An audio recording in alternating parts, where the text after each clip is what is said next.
Hi guys, welcome to another video. I am super excited about this one. You will all know that my husband and I are astronomers and we are crazy about anything space. So on Christmas Day we were glued to NASA TV watching the launch of the James Webb Space Telescope. I've seen already that a couple of people have already made what I'm going to make in this video, and that is a crocheted kind of design that mimics the mirror of the James Webb Telescope. So if you haven't seen it, you must have been living in a cave, but it's basically 19 hexagonal pieces that go together. There are 18 of them that are gold and quite shiny, and each of those kind of goes together to make up this giant mirror. And the middle one is black. So I've already seen two different people. One of them was Sophia Gadnaza, who have made them using wool, and I love to crochet, so I am going to make one myself. Now, I went to everywhere locally that sells wool and I could not find anywhere that even had anything remotely the right colour. So I ordered this wool online. It took a week to get here, but it finally arrived yesterday so I can get cracking with this project. So I did a little test one. I've crocheted hexagons before, but I found a video online to remind me how to do it, and I will put a link to that video below. I'm not an expert on crochet, so I'm not going to go into detail about how to do the different stitches, but you can see that this design makes a hexagonal shape, and when you crochet something like this, if you want the shape to be kind of really perfect, you'd block them out afterwards, and that hasn't been done yet on this one. Once they're all crocheted, I will block them out together by sticking some stakes into a big piece of polystyrene, wet them all, and then pin them out so that all of these joints are kind of stretched out. You'll have nice points on the corners, and crucially all of them will be exactly the same shape, because when you come to join them, if you've got differences, it's going to look baggy and just not that good. So very, very excited to finally be able to do this. Once I've put all of these hexagons together, I really have no idea what I'm going to do with it. I don't know whether to make it into a blanket or a cushion, or I have no concept really of how big this is going to be. But if I looked at this design one row less around the outside, the hexagonal shape just wasn't as pronounced. So I think this is definitely the size to go for. You can make it bigger by just adding extra rounds, but this is the size I'm going to work on. So let's get started. So here we go with the first hexagon. I'm using double knit wool and I'm using a 3.5mm crochet hook. If you're doing this for yourself, it really doesn't matter what wool you're using or what crochet hook you're using, as long as you do the same for all of them. You want all of these to be exactly the same, because if you use a different size hook, then the hexagon will come out a different size. So the first thing you need to do is make a slip knot, which I do like that, and then chain 4. So it's super simple to start off with. I always wind the wool around my fingers to keep the tension and just chain. Oops, I've got the shakes again today, so crocheting can be a nightmare. Okay, so make a very small loop there by slip stitching that into the first chain. So now we have a very, very tiny circle. Your next stitches need to go into the middle of those, which can be a bit hard to see when it's your first row, but it kind of comes together once you start crocheting into it.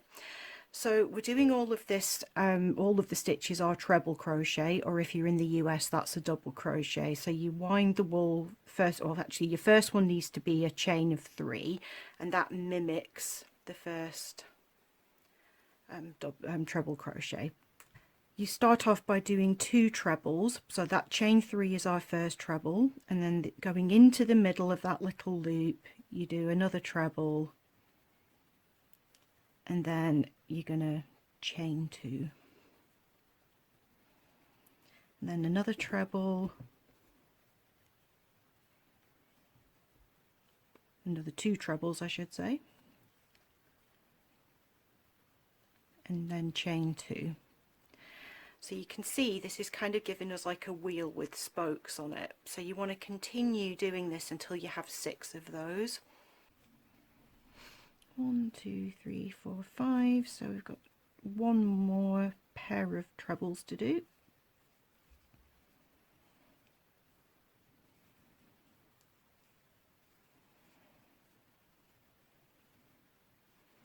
chain 2, and then you need to join that circle. So go into, remember this chain 3 was mimicking our treble crochet, so I'm just going to slip stitch that to close the circle, and then we've got our first round. So we've got our it's kind of like a circle but with 6 spokes on it. So now start off, so mimic the first treble by doing chain 3. So what you do is treble crochet into the top of each of those stitches. So that's the first 2. When we get to the gap, what you need to do is a treble, chain 2, and then another treble, and that is what gives us the corners. So I've done 1 treble, chain 2, another treble into that space from the chain 2 below, and then straight away from there you go back into the top of those other stitches and do just 1 treble into the top of each. And when you do that, you'll see that it gives you a corner essentially. So if you look now, you've got these little groups of treble crochet and you've got the chain 2 space, and that is what is going to make these corners.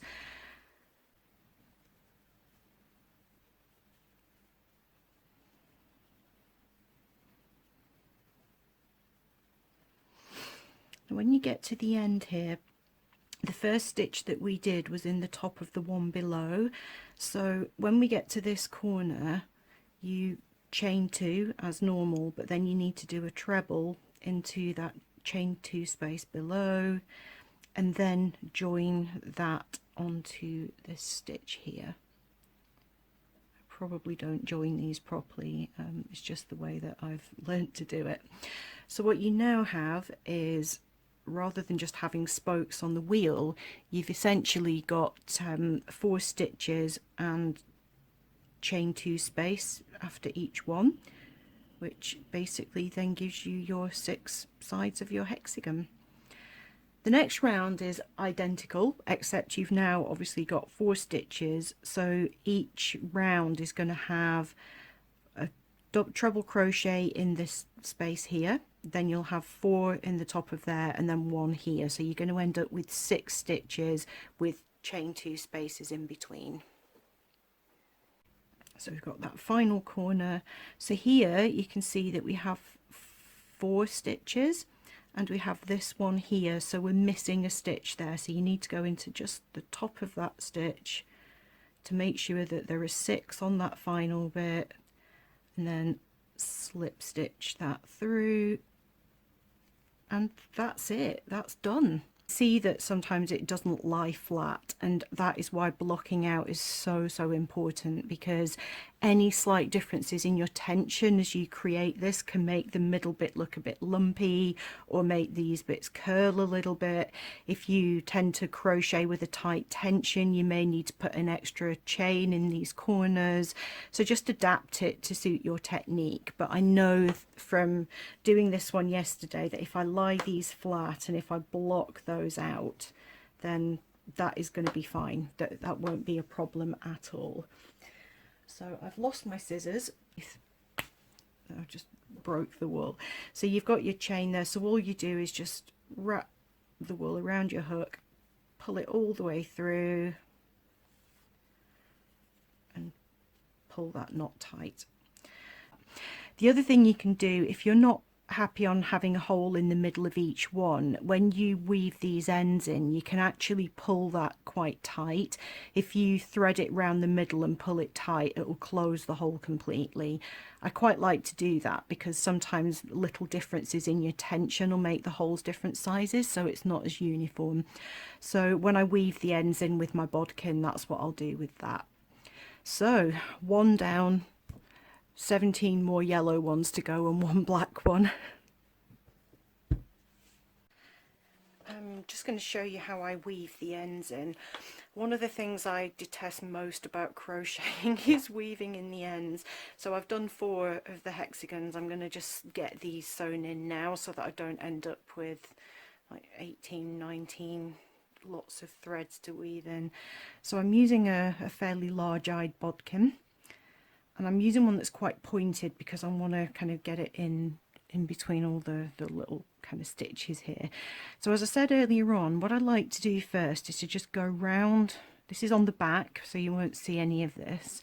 Just go round picking up those stitches, and then when you pull that tight, it closes that hole. So I think, just for me personally, I think that looks better than having like an open hole at the center.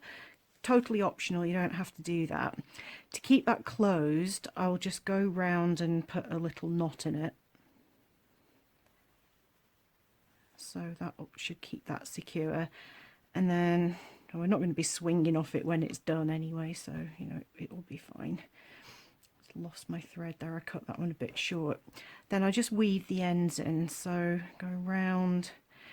Bella Coco Crochet, excellent YouTube channel. She always says that she likes to go front ways with the thread and then double back on yourself and go through, and then go back once more for extra security. You won't see this is on the back. And then a little tip for hiding the end is just pull it a little tight, snip it off, and then when you stretch that back out, it gets buried within all the stitches, so you can't see anything at all. So that's how I finished the middle bit off. I think that just makes sure they're all very uniform, so any slight changes where I've got my tension wrong when I make the initial chain 4, then that will kind of iron out that, so it'll just make them all the same, which is quite important when you're stitching this many together. On the back side of it, it's kind of a ragged end, but I just kind of weave along a few of those stitches, just pick it up, go through, turn it round, and just double back on yourself again. It's already been knotted, so this is just to hide the ends, but if that knot were to come undone, if you do this, it's not going to get pulled out of get unwound or anything like that. Chances of that happening are very slim because these are all going to be stitched together anyway. It's just for a bit of extra security. You could just get away with doing this once and just leave it at that. So you straighten that out, the ends are now gone. So that's the ones that the ends gone, and these are the ones that have still got the ends to go.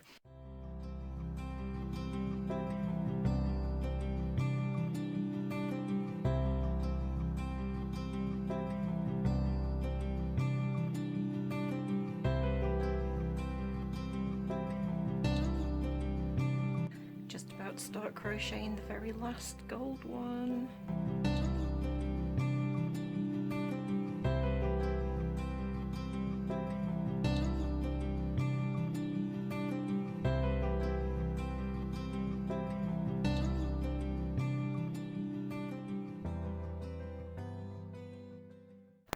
Last one finished. Just need to weave in the ends on these 4, then I'm ready to do one black one. All done. So now I'm gonna try to find a big piece of polystyrene so that I can block these out. I'm going to use barbecue skewers, I think, so that I can put all of them in one big pile, and that way they will all definitely be exactly the same size. So I'll be back in a minute when I've found all the bits that I need. Right, this is a bowl of soapy water. I've just used washing up liquid, a good squirt of that in there, put all of the crocheted hexagons in there and just give them a squeeze so they've all got soapy water in them. I've got an old piece of polystyrene here that I keep for using for craft projects, and I've got 6 of the slightly heavy duty barbecue skewers. I'm using the tall ones that are quite robust so that I can actually do all of these and have them all in one just on one set of spikes essentially. That way I know that all of them will be exactly the same shape.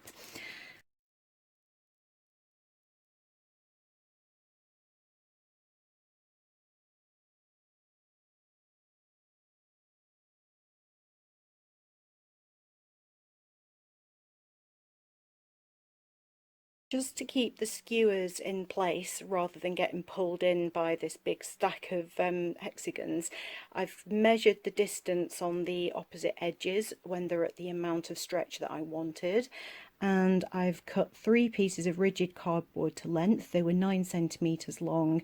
Then I've just pushed them down from the top so that they're holding those skewers in place, and hopefully that will make sure that everything's the same size when it's dried.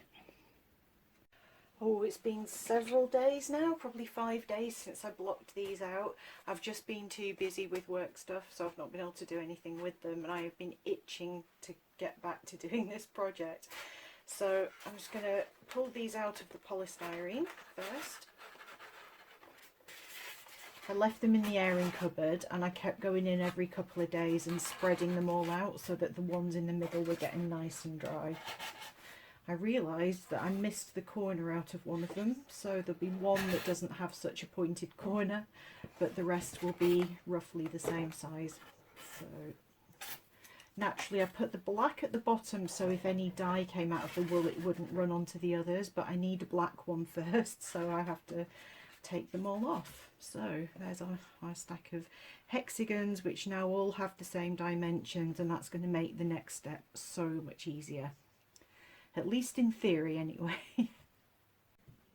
The joining stitch that I'm going to use to get these hexagons together is a double crochet in UK terminology, single crochet if you're using American terminology. So it's been a long week. Okay, so first of all I'm going to put a slip knot in my wool, and then you want the single crochet, double crochet line to be sitting on the top. Now it won't show up so much when you're connecting the black hexagon to the yellow ones, but when we connect all of these other ones I want a black line between all of them because that's what the James Webb Telescope mirror looks like. So you want that to be on your right side. I made sure that all of my pieces were right side up when I blocked them out, so as long as I don't do anything stupid I won't have one on the wrong way around. So you bring them both together like this, and this is going to be tricky to show on camera with the black one because you won't see what my hook's doing as easily. If I turn it that way you'll be able to see better. So go into the chain space on the corner, get that loop onto your crochet hook. I watched a video on how to do this a couple of days ago. I've never done it before, so we'll see how it goes. So get that through there and then yarn over, pull it through. For the next one you need to make sure that you're going into the same stitch on both of them, so it can be a bit fiddly when you're doing it on black, especially because I've lost the daylight now.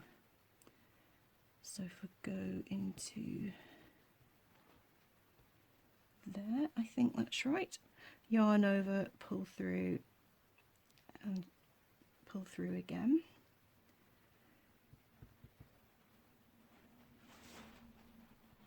And then just repeat that.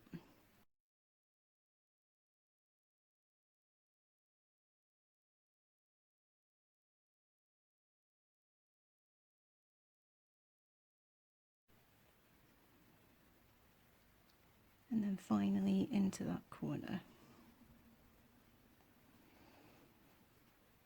So now when we lie that flat, it's got it's kind of like a raised up ropey edge on the top. Well, that seemed to have worked. I don't know whether I need to undo the yarn here, like snip it off and start again, or whether I can just carry on by putting another one in between. That's just kind of carry on along here. I don't see why you can't do that. Well, we'll find out together. So wrong sides together, right sides up. Gonna do one stitch there,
all I've got left to do now is to do a treble crochet border all the way around the outside. I haven't decided yet whether I'm going to do 1 layer or 2 layers, but I'll see how it looks as I go along. I've just watched a YouTube video to see how to deal with these corners, and hopefully I've got that figured out. So this is treble crochet UK terminology. That would be double crochet if you're in the US. So to begin with, I'm going to chain 3 because that will bring my stitch up to the right height. Actually, that's probably high enough because I didn't tie my wool on very tightly. So just treble crochet into each of these stitches. So it's basically 1 treble crochet stitch into each of the ones below. And again, the blocking out has helped with how these are all kind of laying flat, which is going to help with that. And then when you get to these chain 2 spaces, you do 3 trebles into there.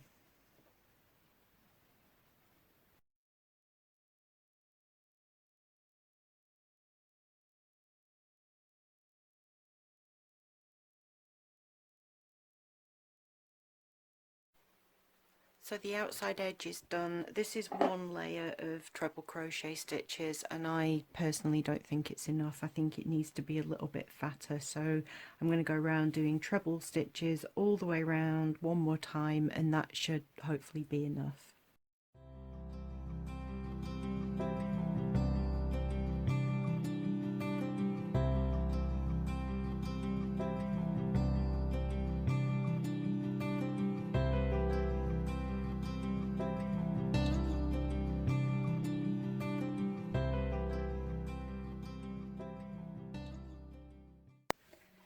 Back from my trip to London now, so I am going to block this out. I've got a spray bottle. Rather than dunking the whole thing in ringing water, what I've done is I've put some cardboard underneath a towel, and I'm just going to spray the edges because the blocks themselves are actually, each individual segment is still relatively flat. It's just this edge that needs sorting out. So I'm just going to put a bit of water on. Then I'm just going to use dressmaker's pins, and I've got my pin doggy. So when I'm blocking out, I put the pins on the opposite sides first of all. The idea is to obviously get things stretched out and even, but what you don't want to do is have it so that each section is a different shape, if that makes sense. So get that to go through the cardboard, so that's nice and flat. So I've done that one. The next thing I'll do is this one. So what you don't want to do is warp it by having different sides pulled out by a different amount, so you kind of have to eyeball it. I'm just gonna, probably too much. You don't want to stretch it massively out of shape, but you just want these corners to be nice and pointed. So I'm going to do the sides next. Sides only have 1 pin because it's point side up on those hexagons.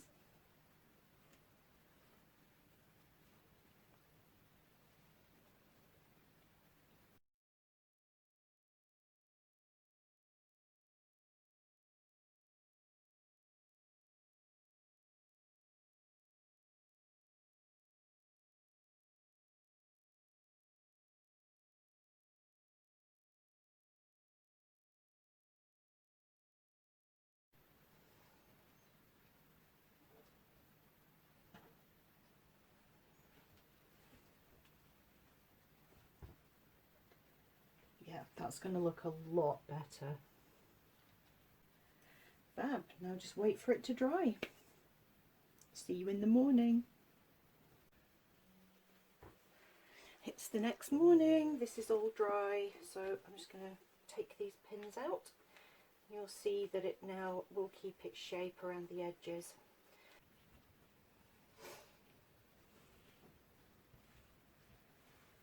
There we go.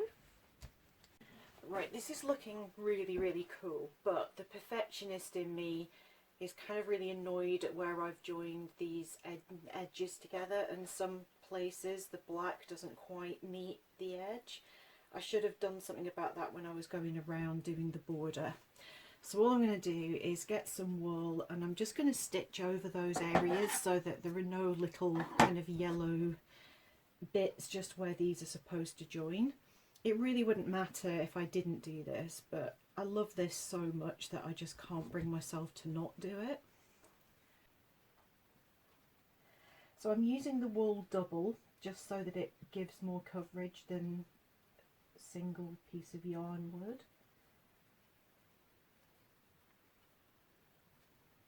Try not to do that.